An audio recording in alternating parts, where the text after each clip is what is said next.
So a disclaimer, this is not a review. I might do a review later on, but we'll see how it pans out. This is, first, and I told you so, about Pokemon Legends Arceus. Pokemon Legends Arceus is not an open world. They weren't trying to make an open world, they were trying to make more like a Monster Hunter type game, where you go around crafting, getting better equipment, and more contained environments. Pokemon Scarlet and Pokemon Violet are open world, and as a result, the game has different scope and ambitions. I'm not saying that you can't critique the game. I actually have a long list of things I would love to get fixed. But if we want the game to be as good as it could be, or should be, then we have to know how to critique it. I know the frame rate could be better, and the glitches are hilarious, but there is a fun game underneath everything. And I think that's what's getting overlooked by all of this negativity. There's a fun game underneath, and it's a shame because Sword and Shield, they were ran smooth, it was glitch free, but it also didn't really have that much going for it in terms of gameplay and mechanics. This game has a lot going for it. The multiplayer, there's a giant world to explore, there's a lot of new animations.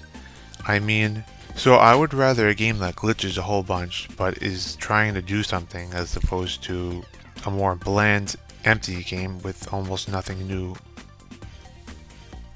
Bandwagoning and everyone just complaining about the glitches that are definitely going to be fixed in the future, by the way, isn't going to help anything. I understand that the glitches can be very frustrating, and pro tip, if you probably have a slow SD card, that might be some contributions to it. I was playing on a cartridge, so this is yet another reason why physical media is very important, but that's for another time. I'm not making any excuses for the Switch. Even though the Switch can't even run some PS3 games, see Kingdom Hearts, there are a lot of games on the Switch that do handle it well. The most obvious example is Breath of the Wild.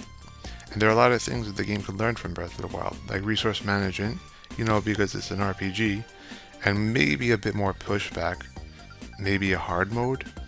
Those are all good ideas, but everyone just complaining about the glitches. It's the lowest hanging fruit, and it's not that unique.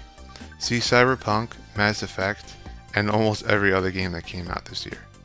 I'm not saying the glitches weren't inevitable, but at least Game Freak is pushing the hardware to a point where it is going to need glitches. The game will get patched, and hopefully in the aftermath of everything there will be a fun game at the end. Wait, the game's told how many?